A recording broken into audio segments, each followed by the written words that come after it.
Hello students, this is Sriram info all India government jobs అండి. మన ఛానల్లో పర్మనెంట్ గవర్నమెంట్ జాబ్స్ మాత్రమే పోస్ట్ చేయడం జరుగుతుందండి. కాంట్రాక్ట్ బేస్డ్ కానీ అవుట్సోర్సింగ్ జాబ్స్ అయితే మన ఛానల్లో ఉండవు. ఓన్లీ పర్మనెంట్ గవర్నమెంట్ జాబ్స్ మాత్రమే పోస్ట్ చేస్తాము. మన ఛానల్ ఇంకా ఎవరైనా సబ్స్క్రైబ్ చేసుకోకపోతే సబ్స్క్రైబ్ చేసుకొని బెల్ ఐకాన్ ఆన్ చేసుకొని పెట్టుకోండి. నా ప్రతి అప్డేట్ అనేది మీకు నోటిఫికేషన్ ద్వారా వస్తుంది. అలాగే మీకు వాట్సాప్ ఉంటే వాట్సాప్ ఛానల్లో జాయిన్ అవ్వండి, టెలిగ్రామ్ ఉంటే టెలిగ్రామ్ ఛానల్లో జాయిన్ అవ్వండి. జాయిన్ అయినట్టయితే మీకు exam dates, result dates, previous question papers, job information అనేది మీకు ప్రొవైడ్ చేయడం జరుగుతుంది. ఛానల్లో జాయిన్ అవ్వడానికి డిస్క్రిప్షన్లో నేనైతే లింక్స్ అనేవి ప్రొవైడ్ చేశాను. ఆ లింక్ ద్వారా మీరైతే ఛానల్లో అయితే జాయిన్ అవ్వచ్చు.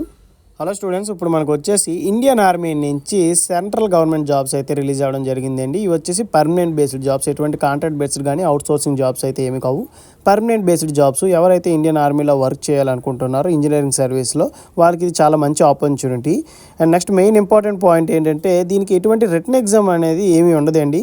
ఓన్లీ మీకు ఫైనల్ సెమిస్టర్లో వచ్చిన మార్క్స్ని బేస్ చేసుకొని షార్ట్ లిస్ట్ చేసి మీకు ఇంటర్వ్యూ అనేది కండక్ట్ చేస్తారు. ఇంటర్వ్యూ తర్వాత మెడికల్ ఎగ్జామినేషన్ అనేది ఉంటుంది. ఎలిజిబిలిటీ ఉన్న వాళ్ళు ప్రతి ఒక్కరూ అప్లై చేసుకోండి.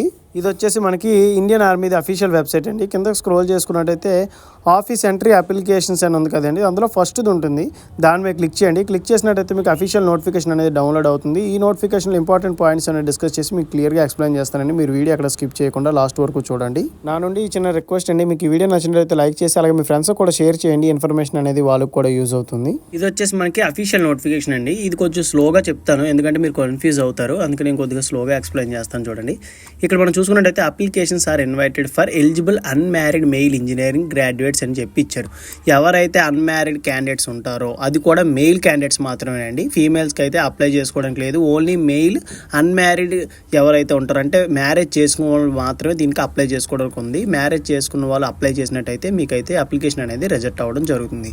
అండ్ నెక్స్ట్ ఎలిజిబిలిటీ చూసుకున్నట్టయితే మనకి all Indian citizens are eligible అండి. ఇవి మనకు చెప్పాను కదండి, పర్మనెంట్ బేస్డ్ జాబ్స్ మాట.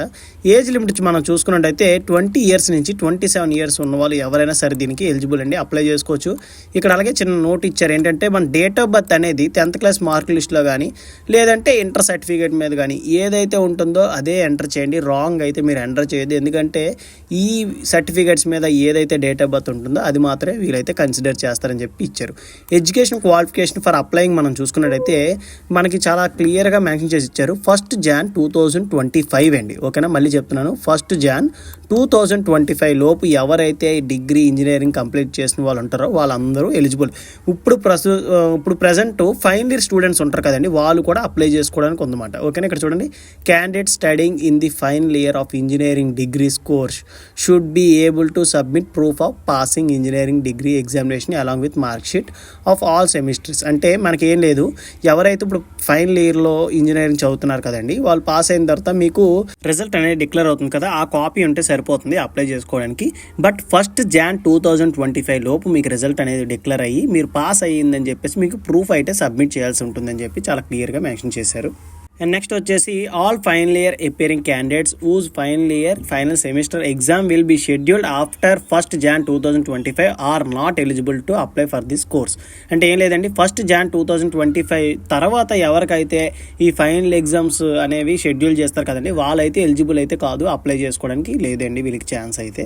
వచ్చేసి మనకి ఇంపార్టెంట్ పాయింట్లో ఇంకోటి వచ్చేసి ఎనీ బ్యాక్లాగ్ అండి. మనం అప్లికేషన్ పంపిస్తున్నప్పుడు ఏదైనా బ్యాక్లాగ్స్ ఏమైనా ఉంటే మనం అప్లై చేసుకోవడానికి ఛాన్స్ అయితే లేదండి, వాళ్ళని అయితే రిజెక్ట్ చేయడం జరుగుతుంది. నెక్స్ట్ వేకెన్సీస్ డీటెయిల్స్ చూసుకున్నట్టయితే మనకి ఫస్ట్ వచ్చేసి చూడండి, సివిల్ అండి. దీంట్లో మనకి స్ట్రీమ్స్ వచ్చేసి civil and building constructions and technology అండి. ఇందులో మనకి ఎడ్యుకేషన్ క్వాలిఫికేషన్ వచ్చేసి ఈక్వలెంట్ ఇంజనీరింగ్ స్ట్రీమ్స్ ఎవరు అప్లై చేసుకోవచ్చు అంటే, మనకి ఇంజనీరింగ్ స్ట్రీమ్లో ఎవరైతే సివిల్ డిపార్ట్మెంట్ చేసిన ఉంటారు కదండి, BE BTechలో వాళ్ళు ఎవరైనా సరే దీనికి ఎలిజిబుల్ అప్లై చేసుకోవచ్చు. దీనికి వచ్చేసి మనకి 7 వేకెన్సీస్ అయితే రిలీజ్ అవ్వడం జరిగింది. అండ్ నెక్స్ట్ వచ్చేసి కంప్యూటర్ సైన్స్ అండి. దీంట్లో మనకి కంప్యూటర్ సైన్స్ ఇంజనీరింగ్ కానీ కంప్యూటర్ టెక్నాలజీ కానీ MSc కంప్యూటర్స్ చేసిన వాళ్ళు కానీ ఎవరైనా సరే దీనికి అప్లై చేసుకోవచ్చు. దీనికి ఎడ్యుకేషన్ క్వాలిఫికేషన్ ఎవరు అప్లై చేసుకోవచ్చు అంటే, కంప్యూటర్ ఇంజనీరింగ్ చేసిన వాళ్ళు ఉంటారు కదండి, BE BTech CSE స్టూడెంట్స్, వాళ్ళు ఎవరైనా సరే దీనికి అప్లై చేసుకోవచ్చు. అండ్ నెక్స్ట్ వచ్చేసి ఎలక్ట్రానిక్స్ అండ్ కంప్యూటర్ సైన్స్ చేసిన వాళ్ళు అప్లై చేసుకోవచ్చు. ఆర్టిఫిషియల్ అండ్ మిషన్ లెర్నింగ్ చేసిన వాళ్ళు అప్లై చేసుకోవచ్చు. MSc computer science and computer technology కూడా చేసిన వాళ్ళు కూడా దీనికి అప్లై చేసుకోవచ్చు. ఇన్ఫర్మేషన్ టెక్నాలజీ వాళ్ళు కూడా. మనకి ప్రతి స్ట్రీమ్ స్ట్రీమ్ కూడా చాలా క్లియర్గా మెన్షన్ చేసి ఇచ్చారండి. ఈ స్ట్రీమ్స్లో మీకు ఏమైనా డౌట్స్ ఏమైనా ఉన్నాయనుకోండి, నాది ఇలా పలానా స్ట్రీము నేను అప్లై చేసుకోవచ్చా లేదని చెప్పేసి మీరు కింద కామెంట్ బాక్స్లో కామెంట్ చేస్తే మీకు ఖచ్చితంగా నేనైతే రిప్లై ఇస్తాను. అండ్ నెక్స్ట్ వన్ వచ్చేసి మనకి ఎలక్ట్రికల్ అండి. దీనికి ఎడ్యుకేషన్ క్వాలిఫికేషన్ స్ట్రీమ్స్ మనం చూసుకున్నట్టయితే ఎలక్ట్రికల్ ఇంజనీరింగ్ అంటే త్రిబుల్ స్టూడెంట్స్ ఎవరైతే ఉంటారో వాళ్ళు ఎవరైనా సరే దీనికి అప్లై చేసుకోవచ్చండి. And next electrical instrumentation control engineering చేసిన వాళ్ళు కూడా దీనికి అప్లై చేసుకోవచ్చు. Instrumentation technology, instrumentation and electronics అని చేసిన వాళ్ళు కూడా అప్లై చేసుకోవచ్చు. ఎలక్ట్రానిక్స్ కమ్యూనికేషన్ ఇన్స్ట్రుమెంటేషన్ ఇంజనీరింగ్ చేసిన వాళ్ళు కూడా దీనికి ఎలిజిబుల్ అప్లై చేసుకోవచ్చు అన్నమాట. ఓకేనా, మనకి చాలా స్ట్రీమ్స్ అయితే ఇవ్వడం జరిగింది. అలాగే నెక్స్ట్ వచ్చేసి మనకి ఎలక్ట్రానిక్స్ అండి. దీంట్లో మనం చూసుకున్నట్టయితే ఎవరైతే బీఈ బీటెక్ ఈసీఈ స్టూడెంట్స్ ఉంటారు కదండి, ఎలక్ట్రానిక్స్ అండ్ కమ్యూనికేషన్ ఇంజనీరింగ్ కానీ లేదంటే పవర్ ఎలక్ట్రానిక్స్ కానీ వీళ్ళు ఎవరైనా సరే దీనికి అప్లై చేసుకోవచ్చు. ఇక్కడ మనం చూడండి ప్రతి స్ట్రీమ్ అయితే ఇచ్చారు. ఎంఎస్సీ ఎలక్ట్రానిక్స్ అండ్ టెలికమ్యూనికేషన్ చేసిన వాళ్ళు అప్లై చేసుకోవచ్చు, electronics and communication. And next electronics industry integrated circuits మీద చేసిన వాళ్ళు ఉంటారు కదండి, వాళ్ళు ఎవరైనా సరే అప్లై చేసుకోవచ్చు. ఎంఎస్సీ కమ్యూనికేషన్ చేసిన వాళ్ళు కూడా దీనికి అప్లై చేసుకోవచ్చు. అండ్ నెక్స్ట్ వన్ వచ్చేసి మనకి మెకానికల్ అండి. ఇందులో మనకి ఎడ్యుకేషన్ క్వాలిఫికేషన్ వచ్చేసి మెకానికల్ ఇంజనీరింగ్ అంటే బీఈ బీటెక్లో ఎవరైతే మెకానికల్ ఇంజనీరింగ్ చేసిన వాళ్ళు ఉంటారో వాళ్ళు ఎవరైనా సరే దీనికి అప్లై చేసుకోవచ్చు. ఆటోమొబైల్ ఇంజనీరింగ్ చేసిన వాళ్ళు కూడా దీనికి అప్లై చేసుకోవచ్చు అండి. అండ్ నెక్స్ట్ వన్ వచ్చేసి మిస్ ఇంజనీరింగ్ స్ట్రీమ్స్ అండి. ఇందులో మనం చూసుకున్నట్టయితే architecture, chemical engineering, metallurgy department, biomedical engineering, food technology, agriculture చేసిన వాళ్ళు అంటే ఇవేంటంటే డిఫరెంట్ టైప్స్ ఆఫ్ స్ట్రీమ్స్ అయితే ఉంటాయన్నమాట. ఇందులో అంటే మిక్స్డ్ టైప్ అన్నమాట. దీనికి ఎడ్యుకేషన్ క్వాలిఫికేషన్ వచ్చేసి ఆర్కిటెక్చర్ ఇంజనీరింగ్ చేసిన వాళ్ళు అప్లై చేసుకోవచ్చు, బయోమెడికల్ ఇంజనీరింగ్ చేసిన వాళ్ళు అప్లై చేసుకోవచ్చు, ఫుడ్ టెక్నాలజీ మీద చేసిన వాళ్ళు అప్లై చేసుకోవచ్చు. ఇవన్నీ ఇంజనీరింగ్ డిగ్రీ అయితే కంపల్సరీగా ఉండాలండి. నెక్స్ట్ వచ్చేసి మనకి metallurgy and material engineering. And next వచ్చేసి బయోటెక్నాలజీ, కెమికల్ ఇంజనీరింగ్ చేసిన వాళ్ళు, మెటీరియల్ సైన్స్ చేసిన వాళ్ళు ప్రతి ఒక్కరు ప్రతి క్వాలిఫికేషన్ అయితే చాలా క్లియర్ కట్గా మనకి ఇవ్వడం జరిగింది. ఈ నోటిఫికేషన్ డీటెయిల్స్ అనేవి కింద డిస్క్రిప్షన్లో ఇస్తాను. మీ స్ట్రీమ్ ఏంటి, మీ క్వాలిఫికేషన్ ఏంటో మీరు ఒకసారి చెక్ చేసుకోండి. మీకు ఏమైనా డౌట్స్ ఏమైనా ఉంటే కింద క్లియర్గా కొద్దిగా అడిగినట్టయితే నేను క్లియర్గా మీకు అయితే ఆన్సర్ చేయడం జరుగుతుంది. అండ్ నెక్స్ట్ వన్ వచ్చేసి మనకి టోటల్ వేకెన్సీ వచ్చేసి 30 వేకెన్సీస్ అయితే ఉన్నాయండి. The vacancies are tentatively and may be change depending upon organisation requirements. ఈ వేకెన్సీస్ అనేవి పెరగచ్చు తగ్గచ్చు, ఆర్గనైజేషన్ రిక్వైర్మెంట్స్ బట్టి ఇవైతే చేంజ్ అవుతాయని చెప్పేసి మనకి ఇవ్వడం జరిగిందండి. నెక్స్ట్ వచ్చేసి మనకి సెలెక్టెడ్ క్యాండిడేట్స్కి వచ్చేసి ప్రొవిజన్ అయితే ఉంటుందండి. ఈ ర్యాంక్ అయితే ఇవ్వడం జరుగుతుంది. ఇక్కడ లెఫ్టినెంట్ అని ఉంది కదండి, మనకి ఇనీషియల్గా ట్రైనింగ్ తర్వాత ఇచ్చే ర్యాంక్ అండి ఇది. మనకి ట్రైనింగ్ ఇవన్నీ వచ్చేసి మనకి ఇండియన్ మిలిటరీ అకాడమీ డెహ్రాడూన్లో అయితే మనకి ఉంటుంది. On successful complete of training candidates will be granted permanent commission అని చెప్పారు కదా మీకు ఆల్రెడీ పర్మనెంట్ జాబ్స్. అది కూడా మనకి లెఫ్టినెంట్ ర్యాంక్ అయితే ఇవ్వడం జరుగుతుంది. ఇది వచ్చేసి ఇనీషియల్గా స్టార్టింగ్ స్టేజ్లో ఇచ్చే ర్యాంక్ అన్నమాట. మనకి ట్రైనింగ్ వచ్చేసి 12 months ఉంటుందండి, అంటే 1 year ట్రైనింగ్ అయితే ఉంటుంది. ట్రైనింగ్ తర్వాత మిమ్మల్ని అయితే కన్ఫర్మేషన్ అయితే చేయడం జరుగుతుంది. కాస్ట్ ఆఫ్ ట్రైనింగ్ అని చెప్పేసి మనకి ఇక్కడ పాయింట్ అయితే ఇచ్చారు. ఏంటంటే మనం ట్రైనింగ్లో మనం మధ్యలో వదిలేసి వెళ్ళిపోయాం అనుకోండి, మనం ఏంటంటే వీళ్ళకి మనీ అనేది పే చేయాల్సి ఉంటుంది. యాక్చువల్గా సెంట్రల్ గవర్నమెంట్ జాబ్స్ కాబట్టి ఎవరు మిస్ చేసుకోవాలని అనుకోరు, ట్రైనింగ్ మధ్యలో వదిలేసి వెళ్ళిపోరు. బట్ ఏంటంటే సమ్ ఫ్యామిలీ ఇష్యూస్ వల్ల కానీ ఏదైనా సమ్ అదనదర్ ఇష్యూస్ వల్ల ఏదైనా మీరు ఒకవేళ ట్రైనింగ్ విడిచిపెట్టి వెళ్ళినట్టయితే మీకు మనీ అనేది కట్టించుకుంటారు కంపల్సరీగా వాళ్ళకి. ఇది చాలా ఇంపార్టెంట్ అండి. అండ్ నెక్స్ట్ వచ్చేసి terms and conditions of service చూసుకున్నట్టయితే మనకి ప్రమోషన్ క్రైటీరియా అండి. మీకు ఆల్రెడీ చెప్పాను కదా, ఫస్ట్ వచ్చేసి మనకి పొజిషన్ లెఫ్టినెంట్ అయితే ఇవ్వడం జరుగుతుంది. తర్వాత ప్రమోషన్ వచ్చేసి కెప్టెన్ అండి, అంటే 2 years సర్వీస్ అయితే ఉంటుంది. 2 years తర్వాత మీరు మేజర్గా వర్క్ చేయాల్సి ఉంటుంది. ఇది వచ్చేసి 6 years. తర్వాత లెఫ్టినెంట్ కోల్నోల్ అని చెప్పేసి ఇది వచ్చేసి 13 years. ఇవన్నీ స్టెప్ బై స్టెప్ మీకు ఏంటంటే ప్రమోషన్స్ అండి. ఇన్ని ప్రమోషన్స్ మీకు అయితే ఉంటుంది. దీనికి పే స్కేల్ లెవెల్ చూసుకున్నట్టయితే ఫస్ట్ ఇనిషియల్గా ఇచ్చే ర్యాంక్ వచ్చేసి మనకి లెవెల్ 10 ఇస్తున్నారండి. ఇది వచ్చేసి బేసిక్ శాలరీ 56,100 నుంచి 1,77,500 వరకు ఇనిషియల్గా బేసిక్ శాలరీ అయితే వస్తుంది. ఇనిషియల్ బేసిక్ శాలరీ ఇది ఇచ్చినట్టయితే మీకు గ్రాస్ శాలరీ వచ్చేసి 75,000 ప్లస్ అయితే మీకు వస్తుందండి బై హ్యాండ్. మన నెక్స్ట్ వచ్చేసి ఫిక్స్డ్ స్టైపెండ్ అయితే మనకి ఇస్తారండి ట్రైనింగ్లో ఉన్నప్పుడు. ఈ ట్రైనింగ్ 1 yearలో ఉన్నప్పుడు మనకి ఫిక్స్డ్గా స్టైపెండ్ అయితే 56,100 అనేది పర్ మంత్ స్టైపెండ్ అయితే ఇది ఇస్తారు. మనకి ఇక్కడ కూడా 56,100 అనేది ఉంది కదా, ఇది స్టైపెండ్ కాదండి, ఇది వచ్చేసి మనకి బేసిక్ శాలరీ, అది గ్రాస్ శాలరీ. బేసిక్ శాలరీ వేరు, గ్రాస్ శాలరీ వేరు. ఓకేనా, ఇది ట్రైనింగ్లో ఇచ్చేదన్నమాట. అండ్ నెక్స్ట్ వచ్చేసి మనకి ట్రైనింగ్ కంప్లీట్ అయిపోతే మీకు పే స్కేల్ లెవెల్ 10 ఇస్తారని చెప్పేసి క్లియర్గా మెన్షన్ చేశారు. నెక్స్ట్ అదర్ అలవెన్సెస్ అండి. ఇందులో మనకి చాలా అలవెన్స్లు అయితే ఉంటాయి. అందులో మనకి డ్రెస్ అలవెన్స్ అని చెప్పేసి and depending upon rank and area posting ద్వారా కూడా మీకైతే ఈ అలవెన్సెస్ అనేవి మారుతుంటాయి. లో రీజన్, మీడియము, హై రిస్క్.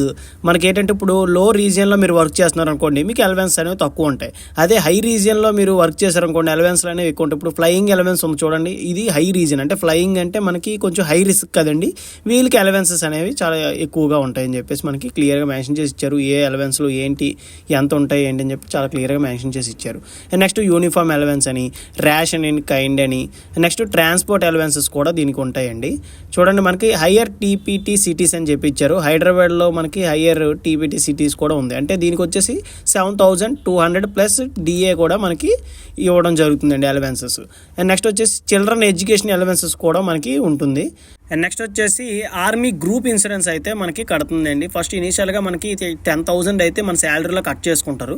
ఆ కట్ చేసుకున్న మనీ ఏంటంటే మనకి గ్రూప్ ఇన్సూరెన్స్ లాంటిది 1 crore అయితే ఉంటుందండి గ్రూప్ ఇన్సూరెన్స్. ఓకేనా. అండ్ ఇది ఎలా అప్లై చేసుకోవాలి ఏంటి అని చెప్పి ఇచ్చారు, హౌ టు అప్లై. ఇది వచ్చేసి మనకి ఆన్లైన్ అప్లికేషన్ అండి. ఆఫ్లైన్ అప్లికేషన్ ద్వారా ఏం పంపించాల్సిన అయితే అవసరం లేదు.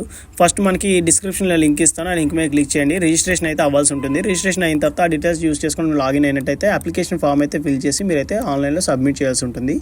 మెయిన్గా మనకు కావాల్సింది Aadhaar card number and 10th class mark list అయితే మీకు కావాల్సి ఉంటుందండి రిజిస్ట్రేషన్ టైంలో. అండ్ నెక్స్ట్ చాలా ఇంపార్టెంట్ పాయింట్ ఏంటంటే no changes to details submission in online application. మీరు ఒకసారి అప్లికేషన్ అనేది పంపిస్తే తర్వాత మీరు కరెక్ట్ చేసుకోవడానికి అయితే ఛాన్స్ లేదండి.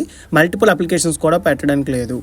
నెక్స్ట్ మనకి మీ name, father name, mother name, date of birth మీ 10th క్లాస్ మార్క్ లిస్ట్ మీద ఎలా అయితే ఉందో సేమ్ యాజ్ టీజ్గా ఫిల్ చేయండి. లేదంటే డాక్యుమెంట్ వెరిఫికేషన్ టైంలో మీరైతే ప్రాబ్లం ఫేస్ చేయాల్సి ఉంటుంది. మనకి ఇది వచ్చేసి సెల్ఫ్ అటాచ్డ్ కాపీస్ అని చెప్పి ఇచ్చారు. సెల్ఫ్ అటాచ్డ్ కాపీస్ వచ్చేసి మీ అప్లికేషన్ ఫిల్ చేస్తారు కదండి, వచ్చిన printout and next 10th class and inter mark list and next engineering degrees and provisional degrees కానీ మార్క్ షీట్స్ ప్రతిదీ xerox copy and original copy కూడా మీరు పట్టుకోవాల్సి ఉంటుంది. At the time of interview టైంలోనే మీకు డాక్యుమెంట్ వెరిఫికేషన్ అనేది జరుగుతుంది. ఒరిజినల్ డాక్యుమెంట్స్ అనేవి మీకు బ్యాక్ ఇచ్చేస్తారు, జెరాక్స్ కాపీస్ అయితే వాళ్ళ దగ్గర ఉంచుకుంటారండి. ప్రతి డాక్యుమెంట్ పైన మీరు జెరాక్స్ కాపీ పైన కింద సిగ్నేచర్ చేయాలండి, అది సెల్ఫ్ అటాచ్డ్ కాపీస్ అంటారన్నమాట. నెక్స్ట్ ఇక్కడ చూడండి, candidate must submit only 1 online application. మీకు ఆల్రెడీ చెప్పాను కదండి, మల్టిపుల్ అప్లికేషన్స్ పెట్టడానికి లేదు, ఓన్లీ ఒక అప్లికేషన్ మాత్రమే మీరు ఒక పోస్ట్కి అప్లై చేసుకోవడానికి మాత్రం ఉంది. సెలక్షన్ ప్రొసీజర్ చూసుకున్నట్టయితే మీరు అప్లై చేసిన అప్లికేషన్ అనేది ఫస్ట్ అయితే షార్ట్ లిస్ట్ అయితే చేయడం జరుగుతుంది. తర్వాత మీ సెంటర్ అయితే అలాట్మెంట్ చేస్తారండి. త్రూ ఈమెయిల్ ఐడి ద్వారా మీకు అయితే అడ్మిట్ కార్డ్ అనేది పంపిస్తారండి. అందుకే వ్యాలిడ్ ఈమెయిల్ ఐడి అయితే ఇవ్వండి. ఓన్లీ షార్ట్ లిస్టెడ్ క్యాండిడేట్స్కి మాత్రమే ఇంటర్వ్యూకి అయితే పిలుస్తారండి. ఇంటర్వ్యూ కూడా ఎక్కడ ఉంటుందంటే మనకి ఇక్కడ చూసినట్టయితే బెంగళూరు అని, అలాగే భోపాల్ అని, అలాగే చాలా దగ్గరలు ఇచ్చారండి, పంజాబ్ అని చెప్పేసి. మనకు దగ్గరలో ఏదంటే బెంగళూరు అండి. ఏపీ తెలంగాణ వాళ్ళు బెంగళూరుకి అయితే మీరు సెంటర్ అనేది సెలెక్ట్ చేసుకోవచ్చు. సెలక్షన్ ప్రొసీజర్ చూసుకున్నట్టయితే మనకి 2 స్టేజ్లో ఉంటుందండి, స్టేజ్ 1 అండ్ స్టేజ్ 2. స్టేజ్ 1 వచ్చేసి మనకి ఇంటర్వ్యూ, స్టేజ్ 2 వచ్చేసి మనకి మెడికల్ ఎగ్జామినేషన్ అనేది కండక్ట్ చేయడం జరుగుతుంది. మీరు మెడికల్గా ఫిట్ అని చెప్పేసి వచ్చినట్టయితే మీరు సెలెక్ట్ అయిపోయినట్టేనండి, మీకు ట్రైనింగ్ అయితే అలాట్ చేస్తారు. అండ్ నెక్స్ట్ వచ్చేసి ట్రావెలింగ్ అలవెన్స్ అండి. ఈ ఇంటర్వ్యూకి ఎవరైతే వెళ్తారో ఏ కేటగిరీ వాళ్ళైనా సరే ఏసీ 3 టైర్ అయితే మీకైతే ఈ ట్రావెలింగ్ అలవెన్స్ అయితే ఇవ్వడం జరుగుతుంది. ఆర్ బస్ ఫేర్ కూడా మీకు ఇస్తారు. మీరు అయితే ఆ రిక్వైర్డ్ డాక్యుమెంట్స్ అనేవి వాళ్ళకి సబ్మిట్ చేయాల్సి ఉంటుంది, ట్రైన్ టికెట్స్ కానీ బస్ టికెట్స్ కానీ. అండ్ నెక్స్ట్ వచ్చేసి ఆన్లైన్ అప్లికేషన్ వచ్చేసి మనకి 10th April 2024 అయితే మనకి స్టార్ట్ అయిందండి. క్లోజింగ్ డేట్ వచ్చేసి 9th May 2024 లోపు ఆన్లైన్లో మనం అయితే అప్లై చేసుకోవాల్సి ఉంటుంది.